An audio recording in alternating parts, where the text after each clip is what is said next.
Hai semuanya, di usia yang tak lagi muda ini, aku justru sering merasakan gejolak tak terbendung. Ini semua terjadi karena malam itu. Sebelum aku melanjutkan ceritanya, sapa aku di kolom komentar. Tulis namamu dan dari mana asalmu, agar bisa mengenalku lebih dalam. Karena ini bukan sekedar cerita. Sore itu, aku baru saja selesai membaca laporan bulanan di ruang kerja rumahku yang tenang. Saat sebuah amplop putih sederhana tiba di kotak surat, tidak ada cap resmi, hanya namaku. Ditulis dengan tulisan tangan yang entah kenapa terasa begitu familiar. Aku membukanya tanpa ekspektasi apapun. Di dalamnya, undangan reuni kampus, Fakultas Sastra, Angkatan 97. Tempat yang membentuk separuh jiwaku. Aku tersenyum. Kesel, sudah lama aku tak memikirkan masa-masa itu saat rambut masih panjang dan liar, saat hidup masih sederhana, dan segala luka tampak bisa sembuh hanya dengan puisi dan kopi pahit. Aku hampir saja menaruh undangan itu di meja dan melupakannya. Tapi satu kalimat di bagian bawah membuatku berhenti. Beberapa wajah lama menunggumu. Termasuk satu yang dulu terlalu diam untuk bicara. Entah kenapa jantungku berdetak sedikit lebih cepat. Aku mencoba tak terlalu memikirkannya. Mungkin hanya trik promosi panitia reuni. Tapi ada satu nama yang melintas cepat di pikiranku. Arman. Aku belum pernah bertemu dia lagi sejak lulusan. Dia bukan tipe pria yang menonjol.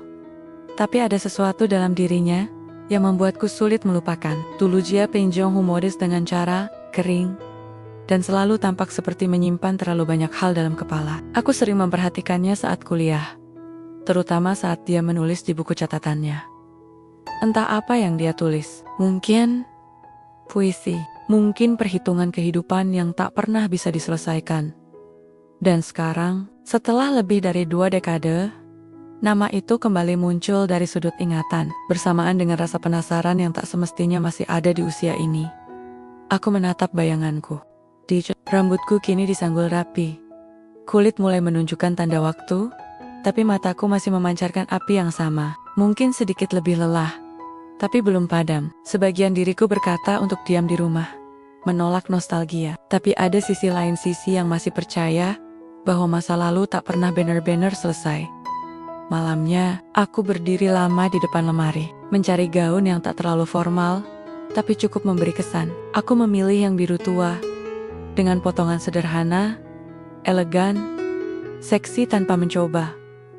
Mungkin aku terlalu berlebihan, tapi malam, besok, aku akan pergi. Dan kalau tak ada yang berubah, aku akan pulang, seperti biasa. Tapi kalau segalanya berubah, ya, biarlah aku tahu rasanya sekali lagi berjudi dengan waktu. Aku menutup undangan itu pelan, menaruhnya di meja rias. Satu hal yang pasti, hidup sedang memanggilku kembali ke tempat segalanya pernah dimulai. Dan kali ini, aku tidak akan datang sebagai gadis yang malu-malu menatap, tapi sebagai wanita yang tahu apa yang dia cari.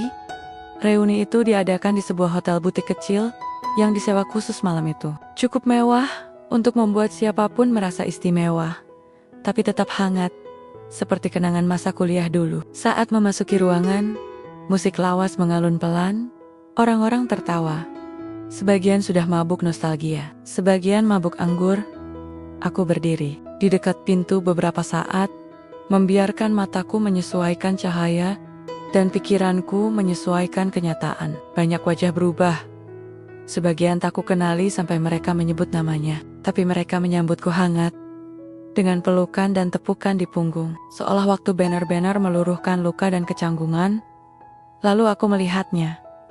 Dia berdiri di sisi ruangan, berbicara dengan seorang teman lama yang sudah nyaris botak. Dia tidak berubah banyak. Rambutnya kini beruban di pelipis. Rahangnya lebih tegas, dan kulitnya membawa warna yang hanya diberikan oleh hidup yang tak selalu mudah. Tapi mata itu tetap sama, teduh, dalam, dan penuh jeda. Matanya bertemu mataku dalam sekejap yang terlalu lama, seolah waktu mengerem hanya untuk memberi ruang pada satu pertanyaan yang tak pernah sempat ditanyakan. 20 tahun lalu, Masih adakah kita di masa depan yang terlalu lama tertunda? Aku menarik napas, mencoba bersikap biasa, tapi kakiku mulai bergerak sebelum pikiranku menyetujui. Kami bertemu di tengah ruangan. Dia tersenyum. Senyum itu dulu jarang muncul, sekarang lebih ringan. Tapi ada sesuatu yang tertahan di baliknya. Anjani, katanya pelan. Arman, hanya itu. Nama, tapi 1000 memori bergemuruh di sela-sela suku kata itu. Kami bicara lama di pojok ruangan, membahas hal-hal sepele pekerjaan, teman yang sudah menikah lalu cerai, anak-anak, bahkan politik. Tapi di antara kalimat-kalimat biasa itu, ada sesuatu yang lebih sering tak diucapkan. Dia sesekali menatapku lama, seolah membaca ulang paragraf lama yang dulu tak sempat selesai. Dan aku pun menemukan diriku mulai membuka halaman yang dulu kututup terlalu cepat.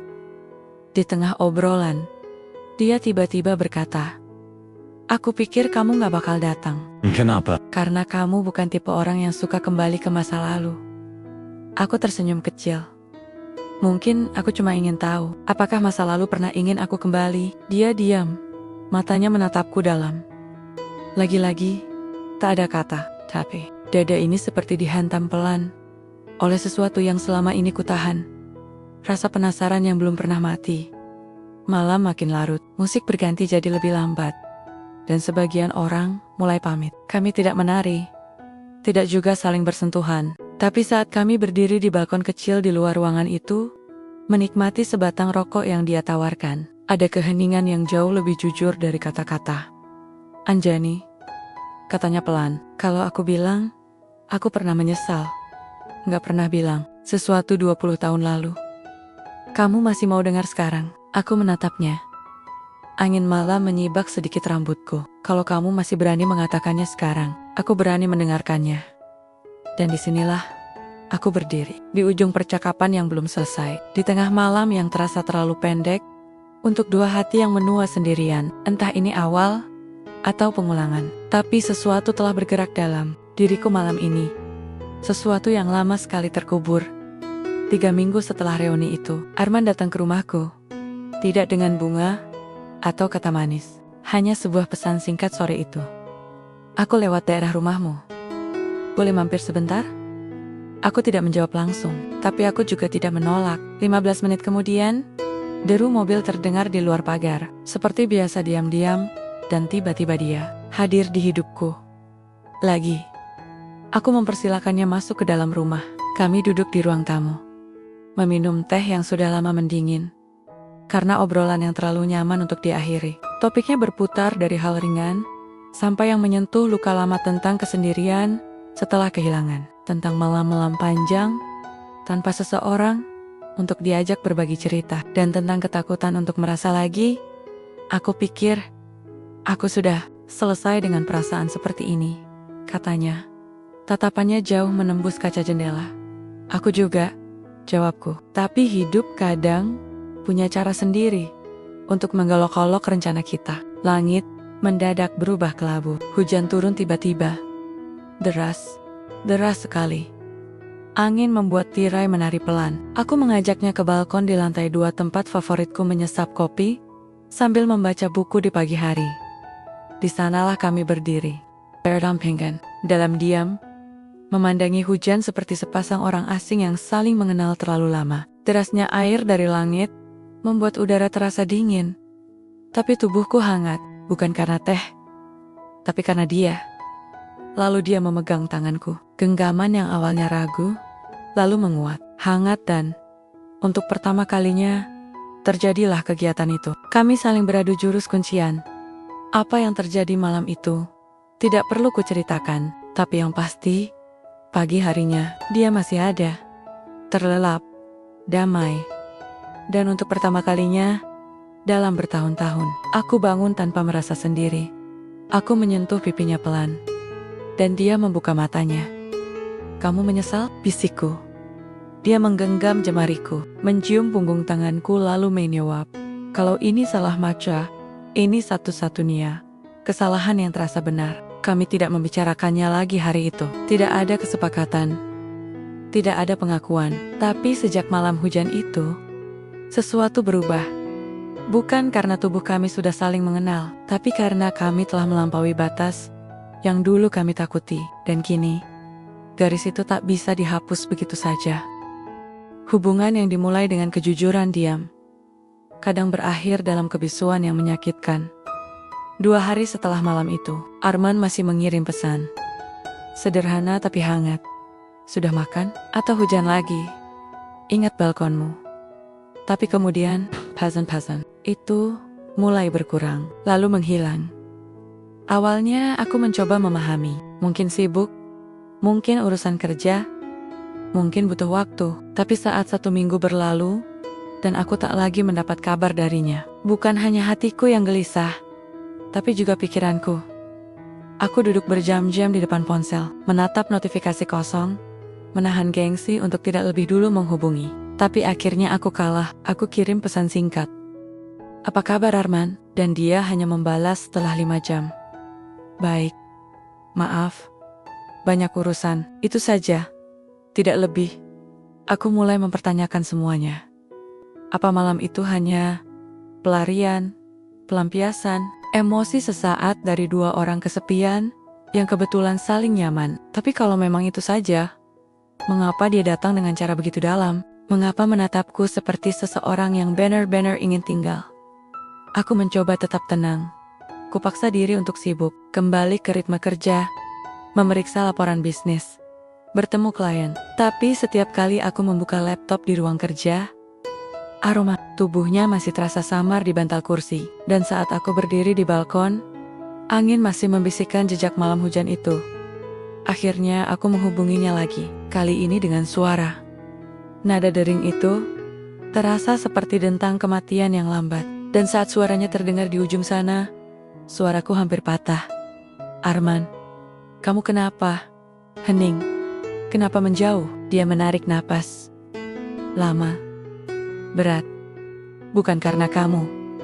Lalu karena apa? Jawabannya menggantung. Lalu, dengan suara yang seperti ditarik dari kedalaman yang dalam, dia berkata, karena aku takut kalau aku dekat, aku akan benar-benar butuh kamu. Dan aku belum yakin dunia ini akan membiarkan kita bersama. Aku tidak tahu harus tertawa atau menangis. Kata-kata itu terdengar seperti puisi yang hancur di akhir bait. Indah, tapi tidak menyelamatkan.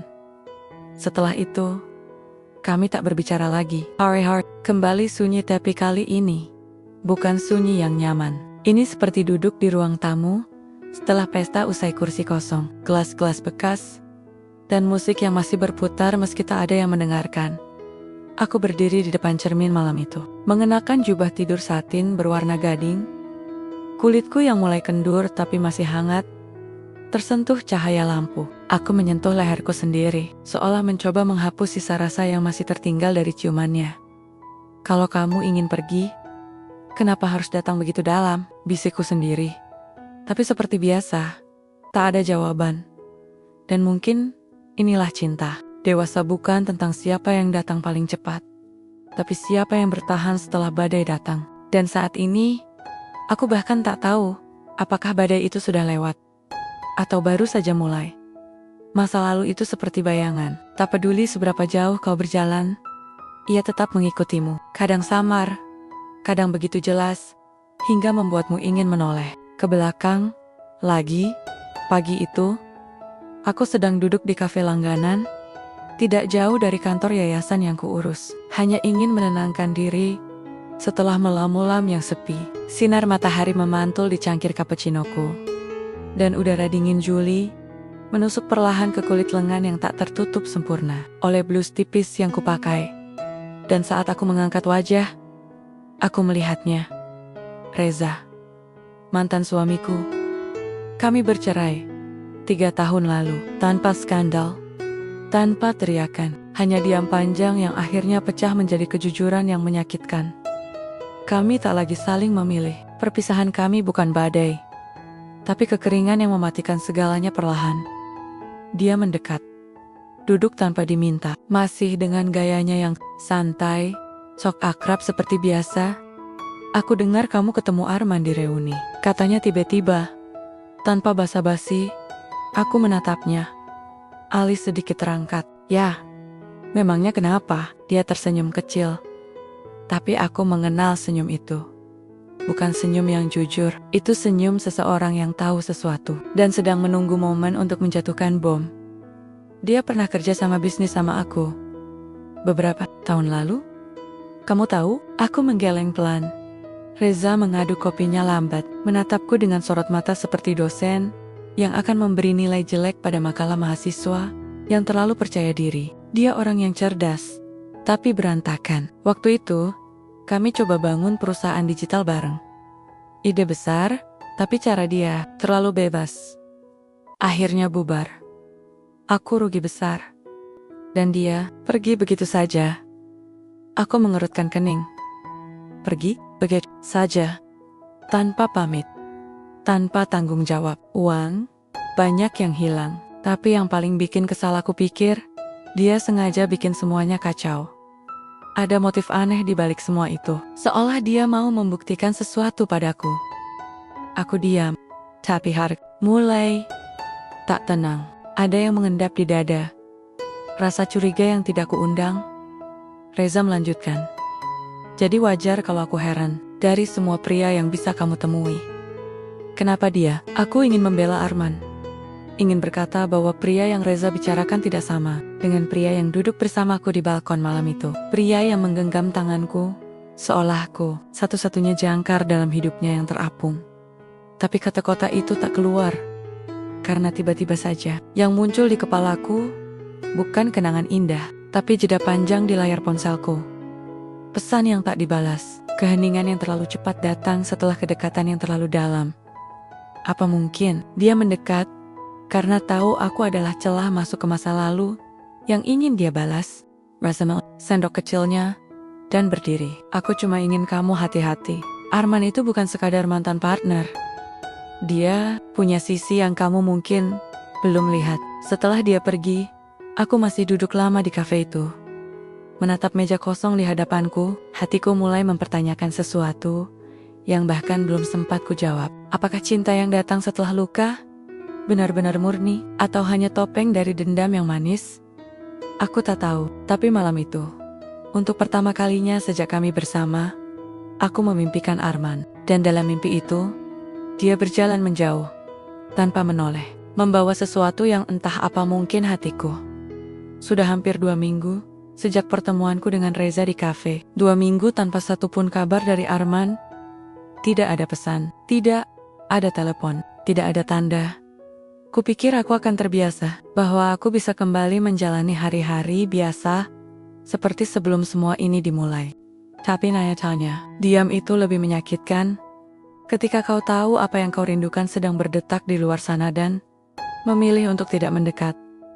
Hingga pagi itu datang, langit sedikit mendung. Aku baru saja menyiram tanaman di taman belakang ketika aku melihat amplop putih itu terselip di antara lembaran brosur di kotak surat. Tak ada perangko, tidak ada cap pos. Tulisan tangannya membuat jantungku langsung mengenjang. Arman. Tanganku sempat gemetar saat membukanya. Di dalamnya, selembar kertas bersih berisi tulisan tangan yang tegas, agak miring ke kanan. Tulisannya panjang, tak seperti pesan pendek di ponsel. Surat ini terasa seperti seseorang yang benar-benar ingin bicara, tapi tak sanggup melakukannya. Dengan suara, Anjani, mungkin aku pengecut, atau hanya belum selesai dengan caraku sendiri menghadapi hidup. Tapi malam itu, yang kita bagi, di balkonmu, bukan sesuatu yang ringan buatku. Aku tahu aku diam setelahnya, bukan karena aku menyesal, tapi karena aku takut. Bukan takut padamu, tapi takut pada diriku sendiri. Takut aku akan menyeretmu ke bagian hidupku yang belum benar-benar bersih. Reza pernah jadi bagian dari masa laluku yang paling buruk. Dan aku tahu, cepat atau lambat, kau akan tahu. Aku tak ingin menjelaskan panjang, tapi satu hal yang harus kamu tahu. Aku tidak pernah datang padamu karena dia, bukan karena dendam, bukan karena rencana. Aku datang padamu karena kamu, karena cara kamu menatap dunia. Setelah semua yang kamu lalui, karena kamu tak pernah minta apa-apa, tapi tetap mampu membuatku ingin memberi semuanya. Aku bukan pria sempurna, Anjani, dan aku tak bisa berjanji akan selalu benar. Tapi jika kamu masih mau, aku ingin bicara. Sekali lagi, tatap muka, tanpa kebohongan, tanpa drama, hanya kita. Kalau kamu tidak mau, aku mengerti. Tapi kalau kamu mau, aku akan menunggu di tempat. Pertama kita bicara malam itu. Balkon hotel waktu reuni, Sabtu malam, jam 7. Aku tidak akan menghubungimu lebih dulu. Karena keputusan kali ini harus datang darimu. Arman aku membacanya 2 kali. Lalu 3. Kata-katanya sederhana, tapi terasa telanjang, jujur, ragu, seperti pria dewasa yang belajar kembali bagaimana mencintai tanpa syarat. Sabtu malam, jam 7, tanganku mengepal di sisi meja makan. Surat itu kutaruh di atas taplak rendah. Heras di dadaku tak karuan, antara ingin memeluknya dan ingin menghukumnya. Tapi ada sesuatu dalam surat itu yang tak bisa kuhindari, ketulusan yang menggores lebih dalam dari luka manapun. Malam itu, aku berdiri lama di depan cermin, mengenakan gaun hitam sederhana. Tidak untuk memikat, tapi untuk menyatakan bahwa aku datang, bukan sebagai perempuan yang ingin dimenangkan, tapi sebagai wanita yang ingin mendengar. Dan kalau memang Arman berdiri di balkon itu, maka Bob, baru hidupku bisa saja dimulai dari sana. Tapi kalau tidak, setidaknya aku tahu, aku pernah memberi kesempatan pada cinta dan pada diriku sendiri. Aku tiba 10 menit lebih awal. Balkon hotel tempat reuni itu kosong. Lampu-lampu temaram dari dalam restoran masih memantul ke dinding kaca. Meja-meja sudah dirapikan. Musik lembut dari speaker gantung hanya terdengar samar. Tapi bukan itu yang membuat detak jantungku tak karuan. Bukan angin malam yang mulai dingin menusuk bahu. Itu karena aku belum tahu apakah dia akan datang. Dan apa yang akan kukatakan jika dia benar-benar datang. Aku berdiri di pinggir balkon, memandangi kota yang gelap di kejauhan. Mobil terlihat seperti KUNAN, Cikunong yang tersesat. 5 menit, 10 menit, 12. Lalu suara langkah, lambat, berat, terbiasa menahan beban. Aku tidak perlu menoleh untuk tahu siapa yang datang. Anjani. Suara itu seperti retakan lembut di permukaan malam. Aku menoleh pelan. Dia berdiri di sana. Jaket kulit tipis, rambutnya berantakan oleh angin. Sorot matanya bukan lagi sorot pria yang ingin menyentuh, tapi pria yang ingin dimengerti. Dan itu lebih berbahaya. Kami saling diam cukup lama. Lalu dia berkata, "Aku gak yakin kamu akan datang." "Aku juga gak yakin kamu akan menunggu," jawabku. Senyum kecil muncul di bibirnya. "Jadi kita dua-duanya nekat ya?" Aku mengangguk, mencoba tersenyum, tapi hanya mampu mengatupkan bibir. Ada jeda panjang setelah itu. Angin bergerak, tapi kata-kata tetap tinggal. Sampai akhirnya aku berkata, "Reza cerita banyak soal kamu, tentang bisnis kalian, tentang bagaimana semuanya berantakan."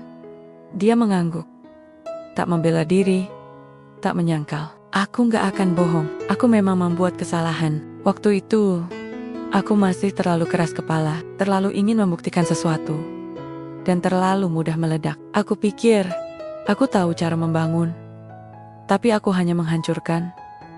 Dia menarik napas. Tapi itu dulu, bertahun-tahun lalu. Dan aku orang yang sama. Aku menatap matanya, tak mencari pembenaran, hanya kejujuran. Aku butuh tahu, kamu datang ke hidupku karena aku atau karena dia? Jawabannya tak datang dengan cepat. Tapi saat akhirnya dia bicara, suaranya pecah sedikit. "Awalnya, mungkin aku tertarik karena aku tahu kamu mantan istrinya. Tapi itu hanya satu titik kecil, Anjani. Salah, aku duduk bersamamu. Setelah malam itu, aku bahkan lupa Reza pernah ada." Aku menunduk. Kata-katanya sederhana, tapi nyaring dalam dada. "Dan sekarang," bisikku. Setelah semua ini, dia mendekat. Perlahan, seolah tak ingin menakutiku. Hanya berdiri di depanku. Jarak yang cukup untuk merasakan napasnya, tapi tak cukup dekat untuk menyentuh. "Aku di sini, bukan karena aku yakin, tapi karena aku takut kehilangan kesempatan. Dan kamu satu-satunya yang membuat aku mau belajar, jadi lebih baik." Aku tak tahu siapa yang memeluk duluan. Mungkin aku, Mungkin dia, atau mungkin kami sama-sama runtuh dalam detik yang sama. Yang pasti, di tengah malam yang dingin itu, pelukannya terasa seperti rumah yang hilang terlalu lama. Tidak ada ciuman, tidak ada tubuh yang menyatu, tapi pelukan itu lebih hangat dari keintiman manapun. Kami berdiri lama, diam, tak ada janji, tak ada keharusan, hanya dua orang yang pernah patah, memilih saling menenangkan. Malam itu, aku tidak membawanya pulang, tapi hatiku tahu aku telah membuka pintu. Bukan hanya untuk dia, tapi untuk diriku sendiri, yang selama ini terlalu takut dicintai lagi. Namanya Aira, 14 tahun, wajahnya cantik, seperti lukisan yang masih setengah jadi. Mata tajam seperti milik ibunya, kata Arman. Tapi tatapan itu, saat bertemu mataku, untuk pertama kali, adalah tatapan penuh waspada. Pertemuan itu tak direncanakan. Arman tiba-tiba mengajakku makan siang di rumahnya. Hari Minggu. Awalnya, aku mengira kami hanya berdua. Tapi saat pintu dibuka, dan Aira muncul dari balik lorong, aku tahu, ini bukan sekadar makan siang.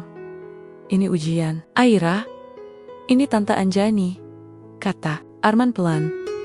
Gadis itu hanya mengangguk, tak menjabat tangan, tak tersenyum. Sikap yang dingin, terlalu dewasa untuk usianya. Ia kemudian duduk di ujung meja makan, dan mulai memainkan sendoknya tanpa suara. Aku mencoba tersenyum. Hai Aira, aku suka banget warna kaosmu. Ungu gelap ya, warna favoritku juga. Aira hanya menatapku sekilas. Ini warna bekas sablon yang luntur, katanya datar. Aku tertawa kecil, berusaha tak canggung, tapi suasananya seperti makan malam formal. Di istana keluarga yang tidak saling bicara, Arman, seperti sadar, mulai mengangkat topik-topik ringan tentang sekolah Aira, tentang masakan yang dibuat bersama semalam. Tapi aku tahu, dia sedang gelisah. Tangannya beberapa kali mengetuk meja. Tanpa sadar, tatapannya padaku singkat, seperti minta maaf. Saat makan hampir selesai, Aira berkata pelan, nyaris seperti gumaman. Kamu tahu Tante, ayah gak pernah bawa perempuan ke rumah sejak mama pergi. Aku menoleh padanya perlahan, suaranya tenang, tapi matanya tak bisa menyembunyikan luka. Aku tahu ini aneh buatmu, jawabku lembut. Aku pun gak buru-buru ada di sini, tapi ayahmu penting buatku, dan kalau kamu mau, aku ingin pelan-pelan belajar jadi bagian yang gak ganggu kamu. Aira menatapku lama. Sejenak aku kira dia akan berkata sesuatu, tapi yang keluar hanya kalimat yang membuat hatiku bergetar. Ayah itu gampang luluh, tapi dia juga gampang hilang. Aku gak mau orang lain ketika Ton datang, lalu pergi. Sunyi langsung merayap ke seluruh ruangan. Arman mencoba berkata sesuatu, tapi aku mengangkat tanganku pelan, memintanya diam. Karena aku tahu, ini bukan tentang menjelaskan. Ini tentang mendengarkan. Aku berdiri dari meja, lalu berjongkok di dekat kursi Aira. Mataku sejajar dengannya. Aku pernah jadi anak kecil yang kehilangan juga, kataku. Dan aku tahu rasanya lebih takut kehilangan daripada membenci. Tapi aku gak mau bikin kamu ngerasa harus bersaing dengan aku. Aku bukan pengganti siapapun. Dia menunduk, tidak menangis, tapi bibirnya bergerak sedikit, seolah ingin bicara namun tak jadi. Ketika aku pamit sore itu, Aira tidak memberi pelukan, tapi dia berdiri dari kursinya dan mengantarku sampai pintu. Itu cukup, bukan penerimaan, tapi retakan kecil di dinding pertahanan. Di dalam mobil, saat Arman menatapku dengan sorotannya, aku hanya berkata, dia tidak menolakku. Dia hanya takut kehilangan kamu. Dan aku mengerti itu sepenuhnya. Dia meraih tanganku di atas rem tangan, menggenggamnya erat. Kamu yakin? Masih mau terus? Aku memejamkan mata sejenak, menarik napas dalam. Arman, aku tidak datang untuk berhenti di tengah jalan. Dan di detik itu, aku sadar, cinta yang dewasa bukan hanya tentang dua orang yang saling jatuh hati, tapi tentang belajar dicintai oleh dunia kecil. Mereka dengan segala luka dan sejarah yang menyertainya. Aira akhirnya mau ikut. Itu saja sudah cukup membuat Arman senang bukan main. Aku pikir dia bakal nolak mentah-mentah, katanya sambil menyetir. Tangan kirinya memegang kemudi. Tangan kanannya sesekali menyentuh lututku, seolah butuh memastikan aku masih di sana. Villa itu berdiri tenang di lereng puncak, dikelilingi pohon, cemara yang tinggi, dan kabut tipis yang turun sejak siang. Arman bilang, tempat itu dulu dibeli saat ia dan istrinya masih bersama. Tapi sejak perpisahan, tempat itu lebih sering kosong. Baru kali ini aku balik ke sini lagi, bisiknya ketika kami turun dari mobil. Ada nada berat yang tidak dia jelaskan. Dan aku tidak bertanya. Beberapa luka tidak perlu dibuka dengan pertanyaan cukup. Ditunggu hingga siap bicara sendiri. Aira tampak lebih santai. Mungkin karena udara dingin, atau mungkin karena aku tidak terlalu menempel pada ayahnya. Mereka punya waktu berdua. Mereka memasak bersama, bermain kartu, menertawakan hal-hal yang hanya mereka mengerti. Aku hanya menonton dari kursi dekat perapian, tersenyum diam. Malam tiba lebih cepat di puncak. Kabut turun lebih tebal. Arman menyuruh Aira tidur lebih awal, karena tubuhnya mulai menggigil setelah bermain air sore tadi. Ia menurut, walau sempat meminta ayahnya untuk duduk di pinggir tempat tidur dan membacakan bab terakhir dari novel yang sedang mereka baca bersama. Ketika akhirnya Arman kembali ke ruang tengah, jam hampir menunjukkan pukul 11 malam. Aku duduk sendiri dengan selimut tipis, menyesap coklat panas. Dia tidur? Tanyaku. Sudah. Tapi dia tadi bisik, jangan berisik malam ini. Kami tertawa kecil. Tapi di balik canda itu, ada sesuatu yang menggantung. Sesuatu yang mulai sejak mobil melaju meninggalkan kota. Sesuatu yang belum selesai sejak malam hujan di balkon rumahku. Kami saling menatap. Diam. Lama. Yang terjadi malam itu tidak perlu kuceritakan dengan kata-kata. Tapi saat kabut menggulung lebih tebal di luar jendela kaca, dua insan menyatu. Bukan sekadar fisik, tapi juga rasa. Dan saat aku bangun pagi harinya, selimut itu masih menyelimuti. Tapi tidak semua kehangatan bertahan sampai pagi. Pintu kamar terbuka sedikit. Di sana, Aira berdiri.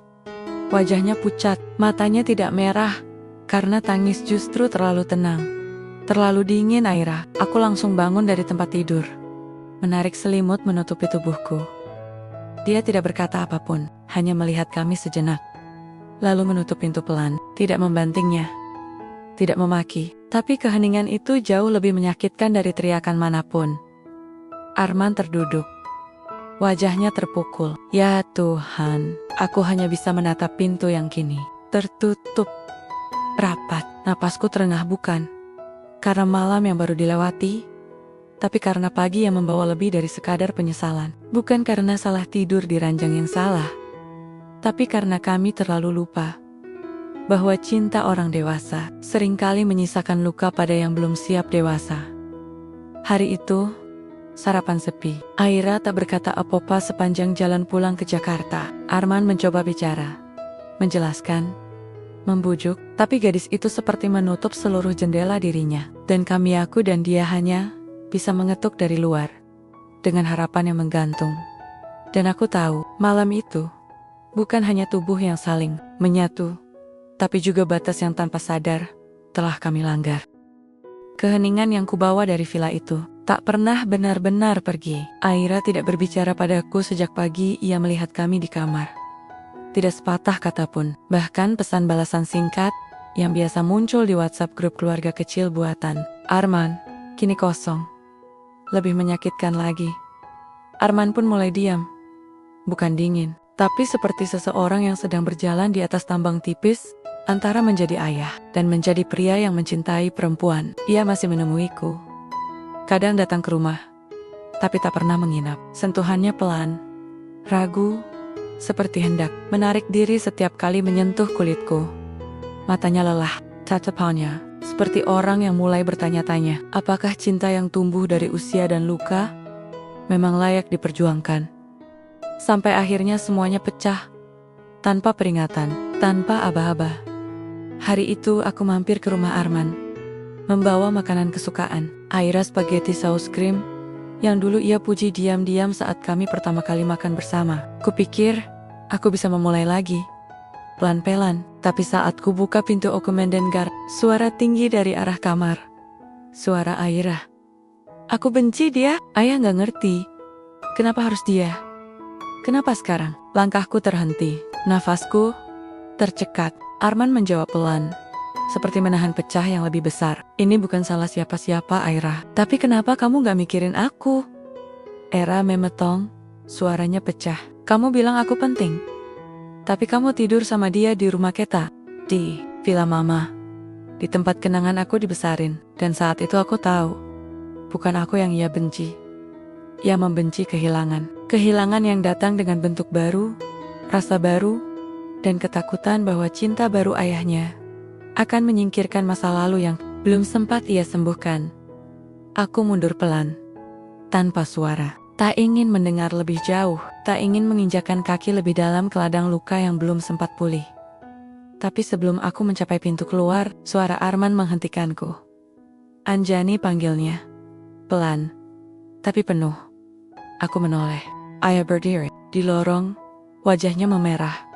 Matanya sembab, di belakangnya, pintu kamar Aira tertutup rapat. Dan di antara kami hanya lorong, tapi terasa seperti jurang. Aku gak tahu caranya ngebagi semuanya. Kalimat itu meluncur seperti doa yang kehilangan arah. Aku mengangguk pelan. Aku juga gak mau jadi luka tambahan buat kalian. Dia melangkah mendekat, tapi aku mundur. Arman, kita terlalu cepat. Aku terlalu cepat. Aku yang salah. Katanya nyaris berbisik. Aku seharusnya melindungi kamu. Dan dia, mataku panas. Aku gak butuh dilindungi. Aku butuh diperjuangkan. Tapi kalau kamu belum siap, aku bisa mundur. Kami tak berpelukan, tidak ada ciuman air mata atau kalimat manis penuh janji. Hanya dua orang dewasa yang terlalu hancur untuk bersikap dramatis. Dan kadang, cinta seperti itu jauh lebih menyakitkan daripada pertengkaran. Saat aku menutup pintu rumahnya sore itu, aku tahu kami butuh ruang, bukan untuk saling meninggalkan, tapi untuk mengerti bahwa mencintai seseorang yang punya sejarah, artinya juga mencintai luka-luka yang belum sembuh di dalam hidup mereka. Aku memesan tiket ke Paris 2 hari setelah meninggalkan rumah Arman, tanpa rencana, tanpa peta, tanpa janji akan kembali, hanya koper, paspor, dan hati yang letih. Paris selalu punya cara menghidupkan sisi diriku yang lama terkubur. Kota itu pernah jadi pelarianku, 10 tahun lalu ketika pernikahan dengan Reza mulai retak tapi belum cukup pecah untuk ditinggalkan. Aku tinggal 3 bulan di sana. Mengambil kelas seni lukis, duduk berjam-jam di pinggir Seine, membaca buku tua dari kios pinggir jalan, dan saat malam turun, aku membiarkan diriku jadi perempuan asing yang tak punya nama, tak punya sejarah, hanya rasa. Dan kini, aku kembali. Langit Paris di bulan September, berwarna abu-abu pucat. Udara dingin, menggigit, tapi tak menyakitkan. Aku menyewa flat kecil di lantai 2. Sebuah bangunan tua di RU de Touraine. Balkon mungilnya menghadap jalan dengan tiang besi berkarat yang masih berdiri angkuh melawan waktu. Hari ketiga, aku bertemu Louis, pria Prancis berdarah Aljazair yang dulu pernah menjadi teman kelasku di studio lukis. Dulu, kami hampir menjadi sesuatu, tapi aku pulang sebelum bisa tahu. Ia menyapaku di sebuah galeri kecil di Marais. Saat aku berdiri terlalu lama menatap lukisan perempuan setengah telanjang dalam sapuan biru kelam. Anjani, suara itu membuatku menoleh dengan detak jantung yang tak siap. Dan di sana, dia basah, kurus, masih mengenakan syal meski musim belum dingin. Matanya hangat, menua, tapi tetap penuh pertanyaan yang belum dijawab. Kami minum anggur malam itu di teras sebuah bar kecil yang ramai suara tawa, tapi terasa sunyi di antara kami. Dia banyak bertanya, hanya mendengarkan. Dan ketika akhirnya aku berkata, aku lari dari seseorang, dia menjawab dengan tenang. Kadang, melarikan diri adalah satu-satunya cara untuk mendengar suara diri sendiri. Malam itu kami berjalan menyusuri sungai, dan ketika dia menggenggam tanganku, aku tidak melepasnya. Bukan karena cinta, tapi karena aku butuh diingatkan bahwa aku masih hidup. Kami tidak tidur bersama, tapi ia menciumku. Lama, pelan, lembut. Dan ketika aku menarik diri, ia hanya berkata, "Kamu masih terluka. Aku bisa menunggu, tapi kamu harus tahu, tak semua cinta butuh berakhir pada luka baru." Dan malam itu, aku menangis. Bukan karena rindu Arman, tapi karena aku tahu, bahkan ketika seseorang baru datang dan memperlakukanku dengan hangat, hatiku masih tertinggal pada seseorang yang terlalu bingung memilih antara cintanya dan anaknya. 3 hari setelah itu, aku menulis surat.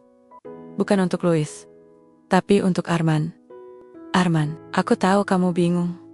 Aku juga, tapi aku sadar.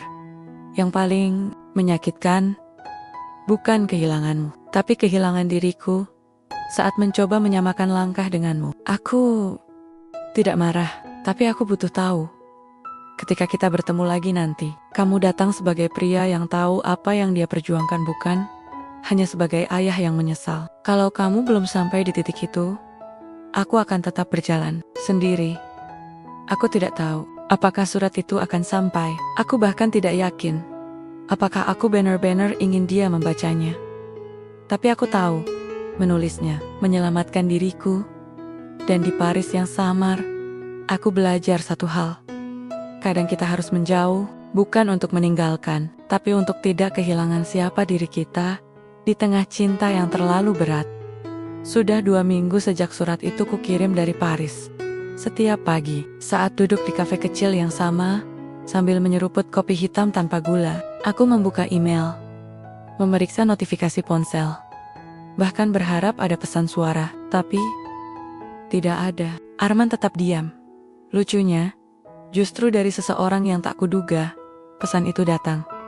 Aira, bukan WhatsApp, bukan DM Instagram, tapi email. Kepada Anjani, subject, "Kita perlu bicara." 1 kalimat, tidak ada salam pembuka, tidak ada penutup.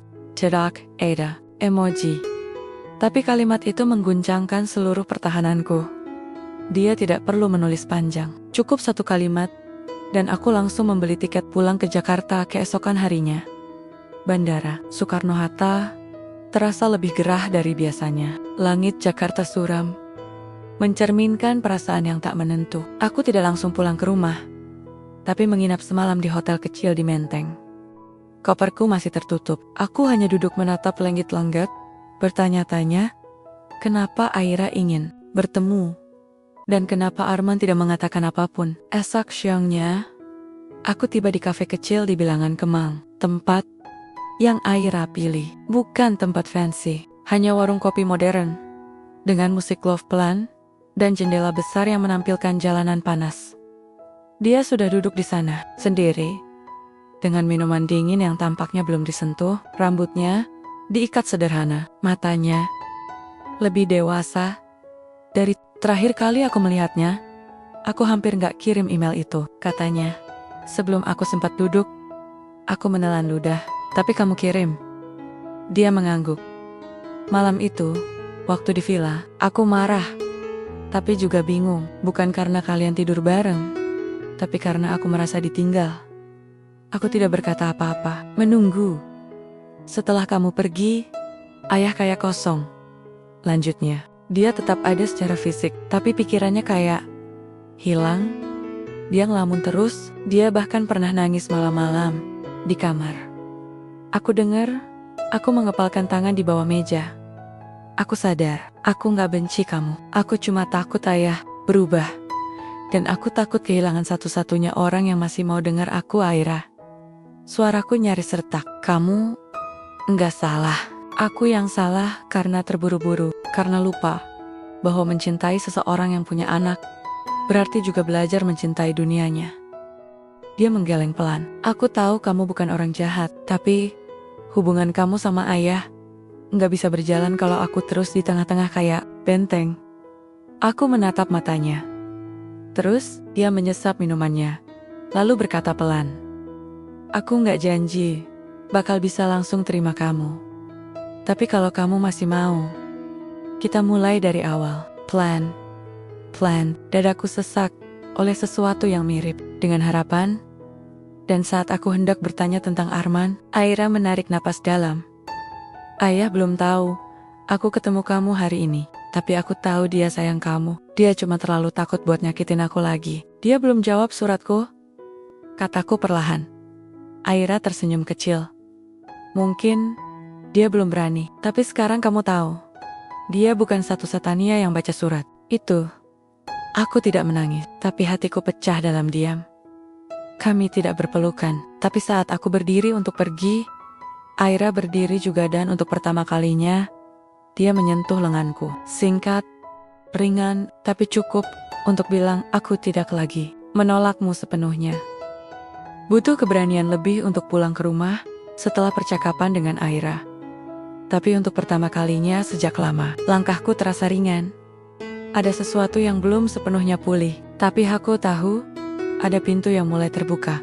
Dan pintu itu tidak lagi hanya mengarah ke Arman, tapi ke arah hidupku sendiri, yang perlahan kutata ulang dari serpihan yang berserakan. Aku tidak langsung menemui Arman. Aku menunggu, bukan karena takut, tapi karena untuk pertama kalinya, aku percaya, jika sesuatu memang layak, ia akan datang pada waktunya sendiri. Hari-hariku kembali diisi kelas privat melukis, menemani sahabat-sahabat lama, dan kadang, duduk sendirian di sudut kafe dengan buku yang tak selesai-selesai. Ku baca hidupku, Terasa Tenen. Dan di tengah ketenangan itu, satu nama dari masa lalu datang mengetuk. Reza, mantan suamiku. Ia mengirim pesan singkat. Bisa ketemu sebentar? Ada yang perlu kita bicarakan? Ini penting. Aku sempat menunda menjawabnya 2 hari. Tapi, rasa penasaran menang. Kami bertemu di restoran Jepang, tempat dulu kami sering makan malam sebagai pasangan. Anehnya, tempat itu masih sama kursi kayu gelap, musik instrumen Jepang, dan pelayan yang masih mengenal wajah kami. Reza menua, wajahnya lebih tegas, tubuhnya tetap tegap, tapi sorot matanya berbeda. Tak lagi angkuh, tak lagi menyimpan perang. Aku dengar kamu dari Paris, katanya membuka percakapan. Aku hanya mengangguk. Kamu kelihatan lebih damai. Aku tak menjawab. Aku tahu dia sedang mencari celah, dan aku tak berniat memberinya. Anjani, katanya kemudian. Aku akan menikah? Aku tidak terkejut, aku pernah menduganya. Tapi tetap ada sedikit getaran di dada, bukan karena cinta, tapi karena kenangan yang terkunci tiba-tiba dibuka. Selamat, jawabku singkat. Dia mengangguk, lalu menarik napas panjang. Dan aku ingin membahas soal rumah yang dulu kita miliki bareng. Kamu ingat rumah di Cisarua? Aku langsung menegang. Rumah itu sudah bertahan-tahan tak kami sentuh. Sot berserai. Kami sepakat membiarkannya tak disentuh dulu. Tapi sekarang, aku ingin menjualnya, katanya. Dan, kalau bisa, aku butuh tanda tangan kamu. Tapi sebelum itu, aku mau kamu datang sekali lagi ke sana. Karena aku juga meninggalkan sesuatu yang harus kamu lihat. Aku menatapnya curiga. Apa? Dia tersenyum. Aneh. Terlalu tenang. Sesuatu yang akan bikin kamu mempertanyakan banyak hal. Tentang kita. Tentang kenapa kita dulu gagal. Aku diam. Dan untuk pertama kalinya sejak lama, aku takut. Takut akan masa lalu yang kembali. Takut bahwa tenang yang baru saja mulai tumbuh akan kembali diguncang. Dan yang paling menakutkan, bahwa hati ini masih bisa goyah. Malam itu, aku pulang dengan kepala penuh bayang-bayang, dan di tengah kebingungan, satu pesan masuk. Dari Arman, aku baca suratmu. Aku belum tahu harus bilang apa. Tapi aku siap. Kalau kamu masih mau bicara, aku rindu kamu. Hatiku jatuh antara masa lalu dan masa depan, antara luka lama dan harapan baru. Cisarua pagi itu diselimuti kabut tipis yang menggantung rendah di antara pepohonan pinus. Jalanan berliku, masih basah oleh hujan semalam. Membawa mobil yang kukendarai perlahan menuju satu tempat yang tak lagi terasa seperti rumah, tapi juga belum jadi kenangan sepenuhnya. Rumah tua kami, aku belum menginjakkan kaki ke sini sejak perserayan. Selama bertahan-tahan, rumah itu kosong, tapi tidak pernah benar-benar mati. Ada bagian dari diriku yang masih tertinggal di balik dinding kayunya, di jendela yang menghadap ke lembah, di suara angin yang dulu selalu kami dengar setiap pagi. Reza sudah menunggu di beranda, tidak mengenakan jas atau pakaian formal. Hanya kaos abu-abu dan celana katun, seperti saat kami masih suami istri. Terlalu biasa, terlalu akrab, dan entah kenapa terasa mengganggu. "Kamu masih ingat aroma tanah basah di sini?" tanyanya saat aku melangkah keluar. Aku tidak menjawab. Aku langsung melewati dia dan membuka pintu rumah itu sendiri. Bau kayu tua dan debu menyambutku. Tapi ada sesuatu yang lain. Sesuatu yang lebih dalam. Seperti memori yang belum selesai, emosi yang tertinggal. Reza mengikutiku ke ruang tamu. Ia membuka lemari kayu kecil di pojok ruangan, lalu mengeluarkan sebuah kotak coklat tua, terkunci dengan kait besi kecil. "Ini," katanya, "yang ingin aku tunjukkan." Aku mengambilnya. Tanganku sedikit gemetar. Kuncinya masih tergantung. Dan saat ku buka, isi kotak itu membuatku tercekat. Foto-foto, puluhan, semuanya tentang kami. Tapi bukan hanya itu, ada satu tumpukan surat. Tertulis tangan dengan tinta hitam yang mulai pudar. Tapi semuanya, aku tahu betul ditulis olehku. "Ini surat-suratku," bisikku. Reza mengangguk. "Yang kamu kirim ke aku selama kamu di Paris 10 tahun lalu?" Aku menatapnya, bingung. "Tapi kamu bilang, dulu kamu gak pernah nerima apapun." Dia menatapku. Untuk pertama kalinya hari itu, ada penyesalan yang nyata di wajahnya. Karena aku gak mau membacanya waktu itu. Aku terlalu angkuh, terlalu sakit. Aku pikir kamu pergi karena orang lain. Aku pikir kamu pengkhianat. Jadi aku simpan, tanpa pernah buka. Aku perlahan menarik satu surat. Tanganku gemetar saat ku baca isi pertamanya. "Reza, aku tahu kamu marah. Aku tahu kamu terluka. Tapi aku pergi bukan karena aku ingin meninggalkanmu. Aku pergi karena aku sudah terlalu lama kehilangan diriku saat bersamamu." Nafasku memburu. Seluruh surat itu adalah isi hatiku yang tak pernah sampai, yang seharusnya bisa menjelaskan kenapa aku pergi, yang mungkin bisa menyelamatkan pernikahan kami jika saja dibaca tepat waktu. "Kenapa sekarang?" tanyaku akhirnya. "Sebelum aku menikah lagi," katanya pelan, "aku harus jujur ke diriku sendiri dan ke kamu. Aku dulu menyalahkanmu, tapi sebenarnya aku yang pelen-pelen, membuatmu mati di dalam hubungan itu." Aku tidak menangis, tapi dadaku terasa kosong. Kalau waktu itu aku baca semua ini, lanjutnya, mungkin kita nggak akan cerai. Aku menatap jendela. Kabut di luar mulai menipis, tapi di dalam diriku, sesuatu justru menjadi kabur. "Reza," suaraku lirih, "kita berpisah karena memang harus. Surat itu penting, tapi bahkan kalau kamu baca pun, aku nggak yakin kita bisa bertahan. Kita terlalu banyak diam, terlalu banyak pura-pura baik-baik saja." Ia mengangguk pelan. "Kamu masih mencintai dia?" tanyanya tiba-tiba. Aku tahu yang ia maksud Arman. Aku menghela napas dalam. "Ya, tapi cinta kali ini bukan seperti dulu. Cinta ini bikin aku mau sembuh, bukan sembunyi." Reza tersenyum. "Tapi kali ini tanpa getir. Aku senang kamu nemu itu. Biarpun bukan aku yang bisa kasih." Sebelum aku pergi, aku ambil satu surat terakhir dan menyimpannya di tasku sebagai pengingat. Kadang, kita tidak gagal mencintai, kita hanya terlambat mengerti bentuk cinta yang dibutuhkan. Malam itu langit Jakarta kelabu, seperti menyimpan sesuatu yang belum ingin diungkap. Angin panas naik dari aspal, dan jendela kamar apartemenku terbuka setengah. Aku berdiri memandangi gemerlap lampu kota. Mengenakan gaun tipis berwarna krem yang tidak kupikirkan terlalu lama saat memakainya. Tubuhku diam, tapi pikiranku bergetar. Arman akan datang. Setelah suratku. Setelah pesan darinya. Setelah pertemuan rahasia dengan Aira. Dan setelah perjalananku ke Cisarua yang mengungkap luka lama yang bahkan tak kusadari masih berdarah.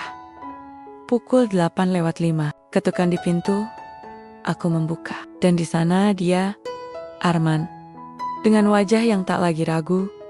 Dia tidak membawa bunga, tidak membawa anggur, hanya dirinya sendiri utuh, lelah, tapi jelas. "Kamu cantik malam ini," katanya. Suaranya serak. Ada Jack, yang dalam di antara kata-katanya, aku hanya mengangguk dan memberi jalan. Ia masuk, duduk, tapi tak lama, karena malam itu tidak butuh basa-basi. Kami bukan lagi sepasang kekasih yang bermain petak umpet dengan keinginan. Kami adalah dua orang dewasa yang tahu apa yang mereka inginkan dan tahu betul resiko memilikinya. Aku takut kamu gak mau ketemu aku lagi, katanya perlahan. Juga, jawabku, tapi ketakutan kita gak bisa jadi alasan kita terus diam. Ia menunduk. Setelah kamu pergi, aku sadar. Aku kehilangan bukan cuma kamu. Aku kehilangan bagian dari diriku yang berani jujur. Aku melangkah pelan, mendekatinya. Aku butuh kamu bukan sebagai pelarian, Arman, tapi sebagai seseorang yang mau berdiri bersamaku. Apapun bentuk luka dan masa lalumu, dia berdiri. Dan malam itu, tidak ada lagi penyangkalan. Kami tidak bicara banyak, kami hanya saling mendekat. Perlahan, matanya masuk ke dalam mataku, seperti ingin menemukan sesuatu yang pernah ia tinggalkan. Di sana, tanganku menyentuh pipinya, dan ketika bibir kami akhirnya bertemu, itu bukan letupan gairah sesaat, tapi pengakuan bahwa rindu bisa menunggu, bahwa cinta bisa memilih untuk tidak sempurna, tapi tetap setia. Aku memejamkan mata saat tangannya menyentuh pundakku. Gaunku jatuh ke lantai seperti dedaunan yang sudah saatnya kembali ke tanah. Kami masuk ke dalam dunia yang hanya bisa dimengerti oleh dua orang yang sama-sama hancur, tapi masih berani mencinta. Tidak ada kata harus. Tidak ada janji muluk, yang ada hanya desah pelan, genggaman erat, dan tarikan napas panjang yang menandai kita kembali. Pagi datang dengan lembut. Aku terbangun lebih dulu. Arman masih tertidur di sebelahku. Wajahnya tenang, seolah dunia yang semalam kacau kini sudah berada dalam garis yang lebih bisa dipahami. Aku menyentuh dadanya. Jantungnya masih berdetak. Untukku, untuk kami. Tapi aku tahu perjalanan belum selesai.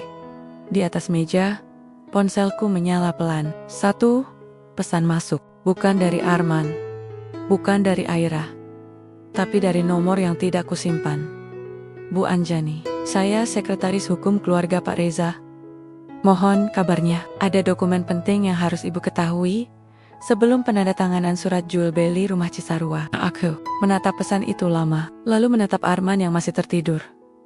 Cinta memang telah kembali, tapi masa lalu rupanya belum sepenuhnya selesai. Hari itu hujan turun tipis, seperti ragu untuk benar-benar jatuh. Aku duduk di ruang tamu kantor hukum keluarga Reza. Langit-langitnya tinggi, ruangan dipenuhi cahaya alami, tapi hawa di dalam terasa dingin. Ada yang tak ku kenal, tapi juga tidak asing, seperti suara bisik yang lama terpendam. Seorang wanita paruh baya, dengan wajah ramah, Bu Rika, menyambutku. Ia sekretaris hukum pribadi keluarga Reza sejak lama, dan aku sempat beberapa kali bertemu dengannya semasa pernikahan dulu. Tapi hari ini, senyumannya tampak berbeda. Kaku, canggung. Kami minta maaf menghubungi mendadak, Bu Anjani. Tapi Aida, dokumen yang harus segera ibu lihat. Ini menyangkut warisan keluarga besar Pak Reza. Aku mengerutkan kening.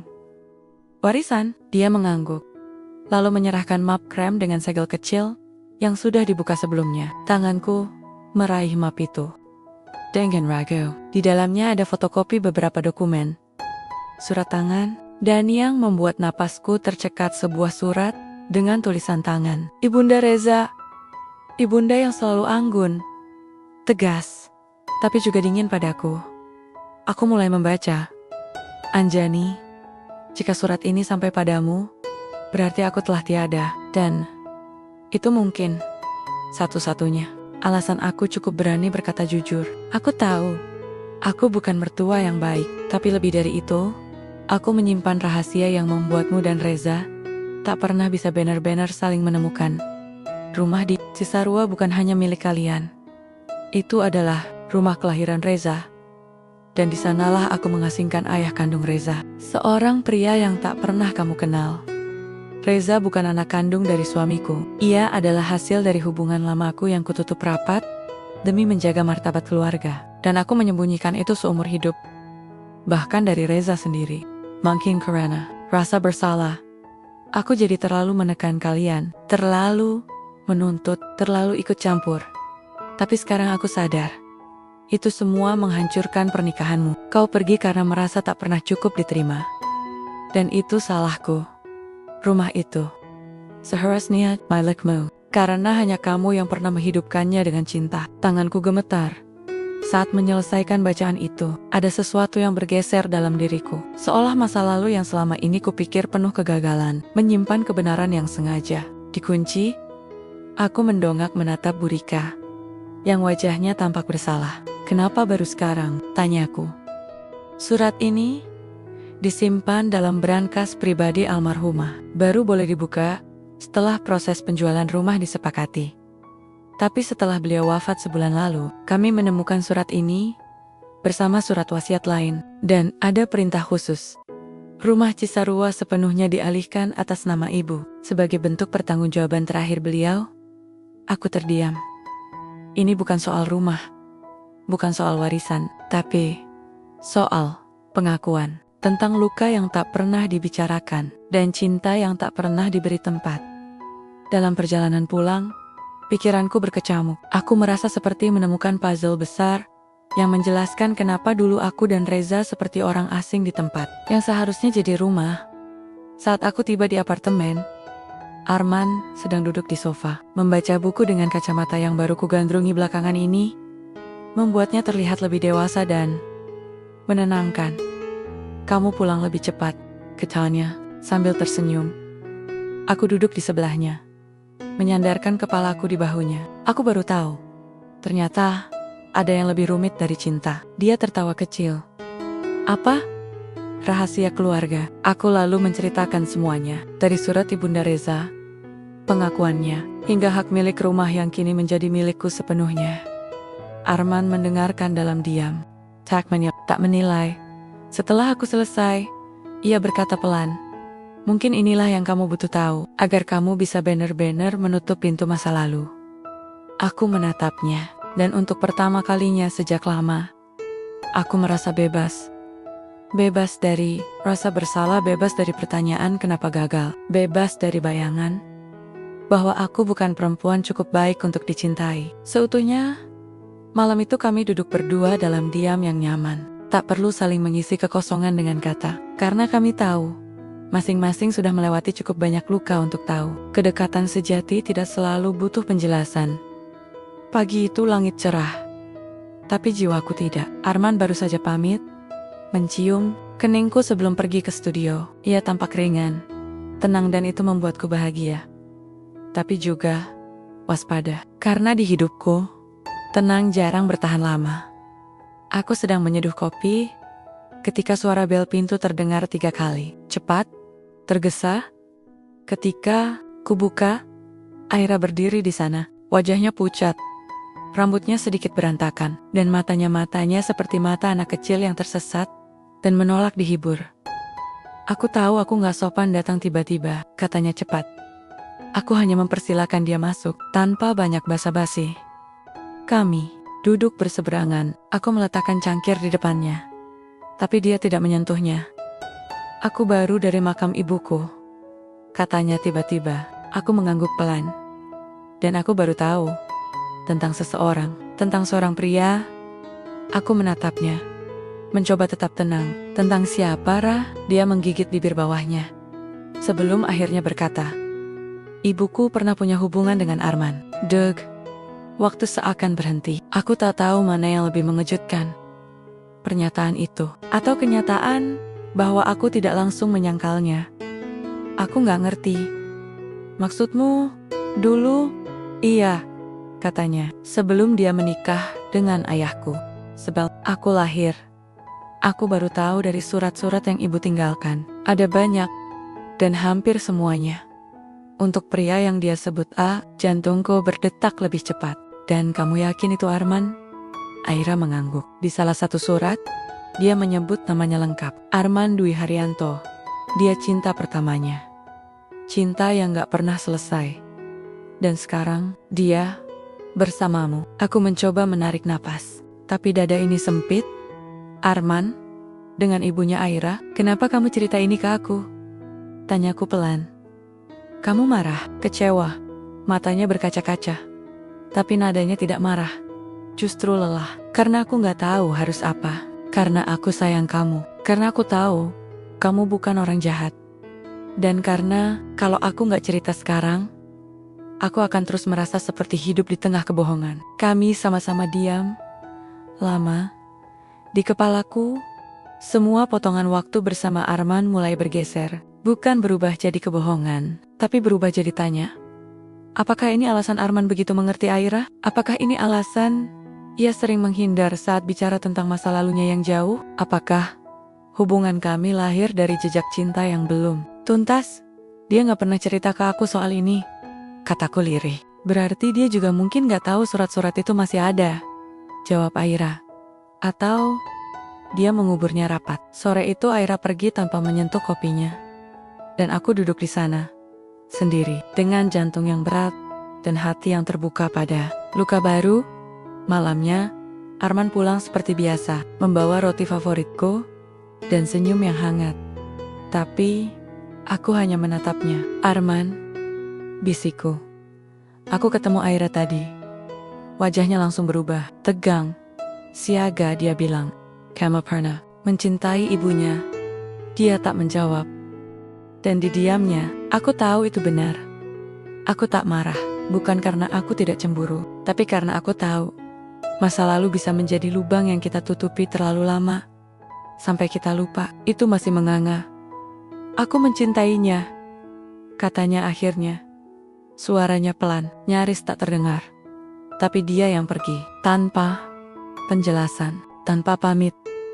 Dan kamu gak pernah cerita ke aku? Kenapa? Dia menatapku. Wajahnya lelah, karena kamu datang di saat aku ingin memulai dari kosong. Dan aku takut, kamu akan menganggap cinta yang kuberikan cuma pelarian. Aku menatapnya. Lama, kamu mencintaiku. Dia mengangguk. Tanpa ragu, aku bangkit dari sofa. Langkahku pelan, tapi pasti, mendekatinya, menyentuh wajahnya. Kalau kamu mencintaiku, kataku perlahan, maka mulai malam ini, kita gak bisa lagi sembunyi dari siapapun, termasuk dari masa lalu.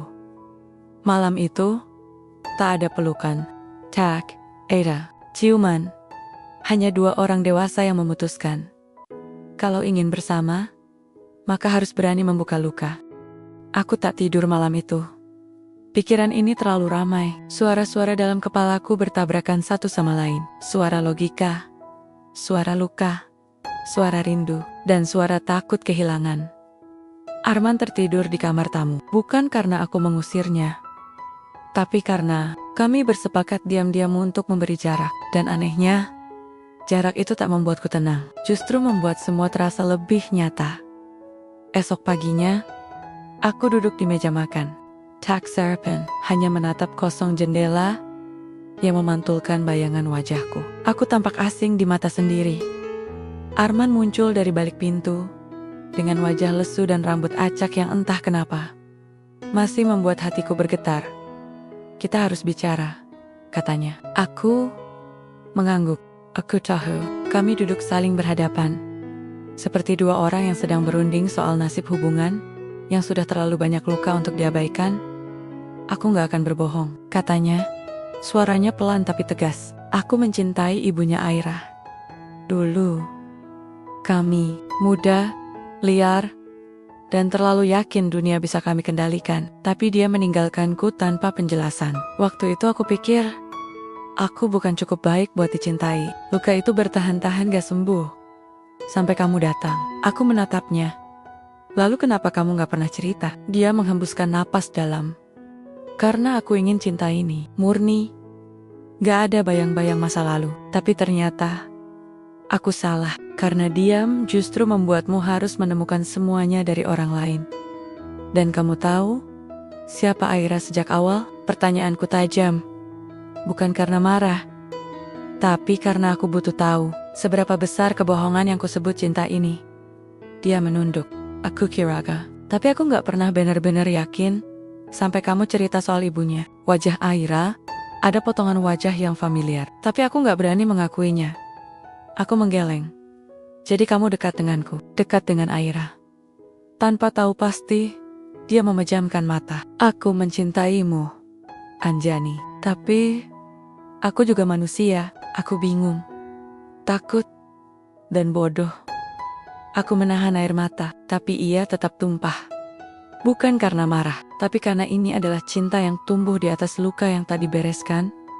Aku butuh waktu, Man. Itu saja yang bisa kukatakan, karena aku tahu, andai aku paksa diriku bertahan saat ini, itu bukan cinta, tapi pengorbanan buta. Ia mengganggah, tapi matanya tak bisa menyembunyikan perihnya. Kalau kamu butuh aku akan ada. Tapi kalau kamu ingin aku pergi, aku juga akan pergi. Aku berdiri. Aku gak ingin kamu pergi. Aku hanya ingin kita sembuh dulu. Dan mungkin itu lebih sulit dari sekadar memaafkan. Hari-hari berikutnya berlalu seperti hujan gerimis yang tak kunjung reda. Aku kembali ke rumah Cisarua sendiri, membawa semua surat yang ditinggalkan oleh Ibunda Reza dan Ibu Aira. Ada begitu banyak kisah yang tersembunyi di balik dinding-dinding rumah tua itu. Tentang cinta yang tak tuntas, tentang keputusan-keputusan yang dibungkus diam, dan tentang perempuan-perempuan yang selalu dituntut kuat meski hatinya rapuh di kamar tua itu. Aku membaca salah satu surat ibunya Aira, Arman. Kadang aku berharap kita bisa kembali ke masa itu, di mana cinta tidak harus dibuktikan dengan kehadiran. Cukup dengan detak jantung yang tak pernah berubah saat menyebut namamu. Tapi hidup memaksa kita memilih jalan yang tak bisa kita putar. Dan aku memilih diam, meski aku tahu diam ini menyiksamu. Surat itu membuatku menangis, bukan karena aku cemburu, tapi karena aku mengerti. Aku mengerti betapa cinta bisa berubah jadi luka ketika tidak diberi ruang untuk tumbuh di tanah yang benar. Malam itu, di rumah yang sepi, aku membakar satu persatu surat itu, bukan karena aku ingin melupakannya, tapi karena aku ingin mengakhirinya. Biarkan cinta yang tak selesai itu kembali ke abu, dan biarkan aku memilih cintaku sendiri. Tanpa bayang-bayang, saat api mulai meredup, aku membuka jendela kamar. Dingin masuk, membawa aroma hujan yang belum turun. Aku memejamkan mata dan membisikkan satu doa. Semoga cinta yang datang padaku setelah ini bukan pelarian, tapi pulang. Sudah 5 hari sejak aku dan Arman berjarak. Tak ada pesan, tak ada panggilan, bahkan tidak satupun jejak suara. Tapi setiap pagi, aku merasa dia masih ada, di sela buku yang ia sisakan di rak, di bantal kecil yang masih menyimpan lekuk kepalanya, bahkan di cangkir kopi putih yang tak pernah ia cuci benar. Luku ya, cinta kadang tetap tinggal meski orangnya sudah pergi. Di Cisarua, aku menghabiskan hari-hari dengan menata ulang ruang demi ruang, bukan hanya rumahnya, tapi hatiku. Setiap lemari yang kubuka, seperti membuka kenangan yang tak pernah sempat kupahami sepenuhnya. Setiap kusen yang kusentuh, membawa napas masa lalu yang menempel di dinding, tapi saor itu ada yang berbeda. Aku sedang merapikan rak buku tua di ruang belakang ketika suara pintu depan terdengar pelan, lalu tertutup lagi.